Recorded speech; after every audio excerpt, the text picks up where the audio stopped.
bahwa sekira pukul 17.12 WIB, saksi Kuat Ma'ruf yang mengetahui kehendak terdakwa Ferdy Sambo, SH-SIK, MH dengan sigap dan tanggap keluar melalui pintu dapur menuju garasi dan menghampiri saksi Riki Rizal Wibowo yang berdiri dekat garasi di dekat bak sampah dengan mengatakan, "Om, dipanggil Bapak sama Yosua." Mendengar perkataan tersebut, saksi Riki Rizal Wibowo menghampiri korban Nofriansah Yosua Huta Barat yang sedang berada di halaman samping rumah dan memberitahu kepada korban Nofriansah Yosua Huta Barat bahwa dirinya dipanggil oleh terdakwa Ferdy Sambo, SH-SIK, MH. Kemudian atas penyampaian saksi Riki Rizal Wibowo tersebut menyebabkan korban Nofriansah Yosua Huta Barat tanpa sedikit pun merasa curiga berjalan masuk ke dalam rumah melewati garasi dan pintu dapur menuju ruang tengah dekat meja makan, diikuti dan diawasi terus oleh saksi Riki Rizal Wibowo dan saksi Kuat Ma'ruf. Bahwa saksi Kuat Ma'ruf setelah memanggil saksi Riki Rizal Wibowo dan korban Nofriansah Yosua Huta Barat tetap ikut masuk ke dalam rumah mengawal korban Nofriansah Yosua Huta Barat sampai ke hadapan terdakwa Ferdy Sambo, SH-SIK, MH dan saksi Richard Eliezer Budiang Lumiu. Saat itu saksi Kuat Ma'ruf masih membawa pisau di dalam tas selempangnya untuk berjaga-jaga apabila terjadi perlawanan dari korban Nofriansah Yosua Huta Barat. Sesampainya di ruang tengah dekat meja makan, terdakwa Ferdy Sambo, SH-SIK bertemu dan berhadapan dengan korban Nofriansah Yosua Huta Barat. Pada saat itu terdakwa Ferdy Sambo, SH-SIK, MH langsung memegang leher bagian belakang korban Nofriansah Yosua Huta Barat, lalu mendorong korban Nofriansah Yosua Huta Barat ke depan, sehingga posisi korban Nofriansah Yosua Huta Barat tepat berada di depan tangga dengan posisi berhadapan dengan terdakwa Ferdy Sambo, SH-SIK, MH dan saksi Richard Eliezer Budiang Lumiu yang berada di samping kanan terdakwa Ferdy Sambo, SH-SIK, MH. Sedangkan posisi saksi Kuat Ma'ruf berada di belakang terdakwa Ferdy Sambo, SH-SIK, MH dan saksi Riki Rizal Wibowo dalam posisi bersiaga untuk melakukan pengamanan bila korban Nofriansah Yosua Huta Barat melakukan perlawanan berada di belakang saksi Richard Eliezer Budiang Lumiu. Sedangkan saksi Putri Chandrawati berada di dalam kamar utama dengan jarak kurang lebih 3 meter dan posisi korban Nofriansah Yosua Huta Barat berdiri. Kemudian terdakwa Ferdy Sambo, SH-SIK, MH langsung mengatakan pada korban Nofriansah Yosua Huta Barat dengan perkataan, "Jongkok kamu." Lalu korban Nofriansah Yosua Huta Barat sambil mengangkat kedua tangannya menghadap ke depan sejajar dengan dada sempat mundur sedikit tetap sebagai tanda penyerahan diri dan berkata, "Ada apa ini?" Selanjutnya terdakwa Ferdy Sambo, SH-SIK, MH yang sudah mengetahui jika menembak dapat merampas nyawa berteriak dengan suara keras pada saksi Richard Eliezer Budiang Lumiu dengan mengatakan, "Woi, kau tembak, cepat, cepat woi, kau tembak." Seharusnya terdakwa Ferdy Sambo, SH-SIK, MH sebagai seorang perwira tinggi di Kepolisian Negara Republik Indonesia berpangkat Inspektur Jenderal yang sudah lama berkecimpung dalam dunia hukum seharusnya bertanya dan memberikan kesempatan pada korban Nofriansah Yosua Huta Barat untuk menjelaskan tentang hal yang terjadi sebagaimana cerita saksi Putri Chandrawati tentang pelecehan yang terjadi di Magelang dan bukannya malah membuat terdakwa Ferdy Sambo, SH-SIK, MH semudah itu menjadi marah dan emosi hingga merampas nyawa korban Nofriansah Yosua Huta Barat. Setelah mendengar teriakan Ferdy Sambo, SH-SIK, MH, lalu saksi Richard Eliezer Budiang Lumiu sesuai dengan rencana jahat yang telah disusun sebelumnya dengan pikiran tenang dan matang serta tanpa adanya keraguan sedikit pun karena sudah mengetahui jika menembak akan mengakibatkan dirampasnya nyawa korban Nofriansah Yosua Huta Barat. Langsung mengarahkan senjata api Glock 17 nomor seri MPY 851 ke tubuh korban Nofriansah Yosua Huta Barat dan menembakkan senjata api miliknya sebanyak 3 atau 4 kali sehingga korban Nofriansah Yosua Huta Barat terjatuh dan terkapar mengeluarkan banyak darah. Penembakan tersebut menimbulkan luka tembak masuk pada dada sisi kanan, masuk ke dalam rongga dada hingga menembus paru, dan bersarang pada otot sela iga ke-8 kanan bagian belakang yang menimbulkan sayatan pada bagian punggung. Luka tembak masuk pada bahu kanan menyebabkan luka tembak keluar pada lengan atas kanan. Luka tembak masuk pada bibir sisi kiri menyebabkan patahnya tulang rahang bawah dan menembus hingga ke leher sisi kanan.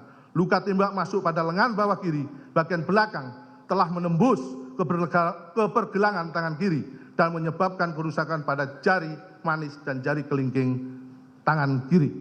Kemudian terdakwa Freddy Sambo SH/SIK MH menghampiri korban Nofriansah Yosua Huta Barat yang tergeletak di dekat tangga depan kamar mandi dalam keadaan tertelungkup masih bergerak-gerak kesakitan. Lalu untuk memastikan benar-benar tidak bernyawa lagi, terdakwa Freddy Sambo SH/SIK MH yang sudah memakai sarung tangan hitam, menggenggam senjata api dan menembak sebanyak 1 kali mengenai tepat kepala bagian belakang sisi kiri korban Nofriansah Yosua Huta Barat hingga korban meninggal dunia. Tembakan terdakwa Freddy Sambo SH/SIK MH tersebut menembus kepala bagian belakang sisi kiri korban Nofriansah Yosua Huta Barat melalui hidung, mengakibatkan adanya luka bakar pada cuping hidung sisi kanan luar. Lintasan anak peluru telah mengakibatkan rusaknya tulang dasar tengkorak pada 2 tempat yang mengakibatkan kerusakan tulang dasar rongga bola mata bagian kanan dan menimbulkan resapan darah pada kelopak mata kanan yang lintasan anak peluru telah menimbulkan kerusakan pada batang otak. Selanjutnya, terdakwa Freddy Sambo SH/SIK MH dengan akal liciknya untuk menghilangkan jejak serta mengelabui perbuatan merampas nyawa korban Nofriansah Yosua Huta Barat. Kemudian terdakwa Freddy Sambo SH/SIK menembak ke arah dinding di atas tangga beberapa kali, lalu berbalik arah dan menghampiri korban Nofriansah Huta Barat, lalu menempelkan senjata api HS nomor seri H2 33001 milik korban Nofriansah Yosua Huta Barat ke tangan kiri korban Nofriansah Yosua Huta Barat. Untuk kemudian terdakwa Freddy Sambo SH/SIK berbalik arah dan menggunakan tangan kiri korban Nofriansah Yosua Huta Barat untuk menembak ke arah tembok di atas TV. Selanjutnya senjata api HS nomor seri H2 33001 tersebut diletakkan di lantai dekat tangan kiri korban Nofriansah Yosua Huta Barat dengan tujuan seolah-olah telah terjadi tembak-menembak antara saksi Richard Eliezer Budiang Lumiu dengan korban Nofriansah Yosua Huta Barat. Setelah nyawa korban Nofriansah Yosua Huta Barat berhasil dirampas sehingga korban meninggal dunia, sekira pukul 17.16 WIB, terdakwa Freddy Sambo SH/SIK MH keluar rumah melalui pintu dapur menuju garasi, dan saat itu terdakwa Freddy Sambo SH/SIK MH bertemu dengan saksi Azan Romer yang berlari ke dalam rumah sambil memegang senjata api karena terkejut mendengar suara tembakan. Lalu secara spontan menodongkan senjata apinya ke arah terdakwa Freddy Sambo SH/SIK MH. Dan terdakwa Freddy Sambo SH/SIK MH mengatakan kepada saksi Azan Romer, "Ibu di dalam." Setelah itu, saksi Azan Romer masuk ke dalam rumah dan bertemu dengan saksi Richard Eliezer Budiang Lumiu. Kemudian terdakwa Freddy Sambo SH/SIK MH masuk kembali ke dalam rumah bertemu dengan saksi Richard Eliezer Budiang Lumiu dan saksi Azan Romer.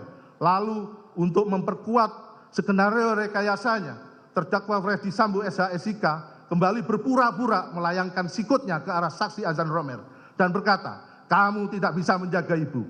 Setelah itu, terdakwa Freddy Sambo SH/SIK masuk ke dalam kamar untuk menjemput saksi Putri Candrawati yang berada di kamar dan membawa saksi Putri Candrawati keluar rumah dengan cara merangkul kepala saksi Putri Candrawati menempel di dada terdakwa Freddy Sambo SH/SIK MH.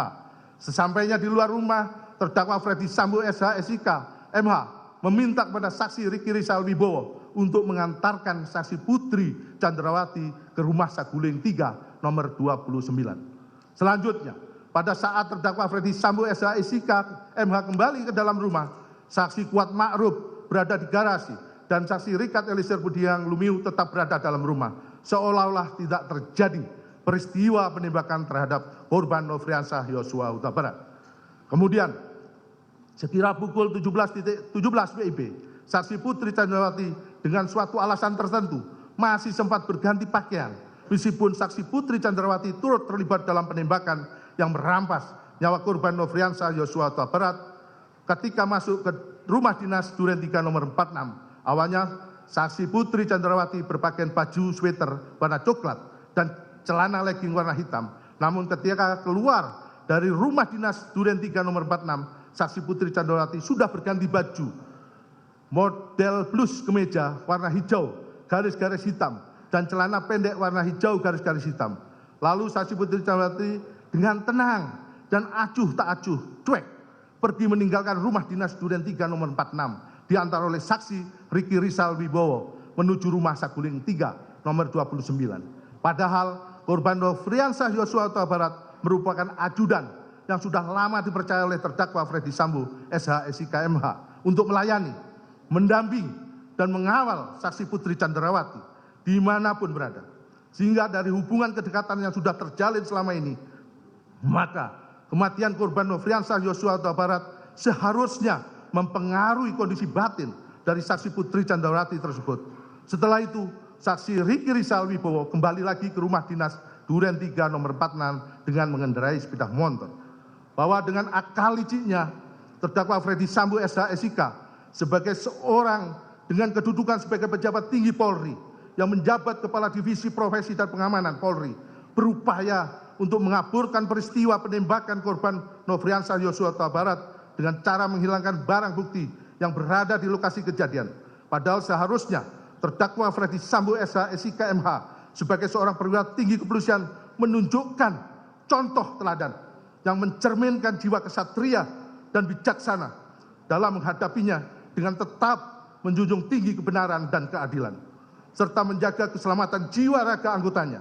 Akan tetapi, parahnya, terdakwa Freddy Sambo SH SIK MH justru menunjukkan perilaku yang tidak terpuji dengan menyebarkan cerita skenario yang telah dirancang sedemikian rupa hanya demi membela dirinya dan justru melimpahkan segala kesalahan kepada korban Nofriansah Yosua Huta Barat yang dituduh melakukan sesuatu di Magelang, padahal belum diketahui secara pasti kebenarannya. Mohon izin untuk dilanjutkan.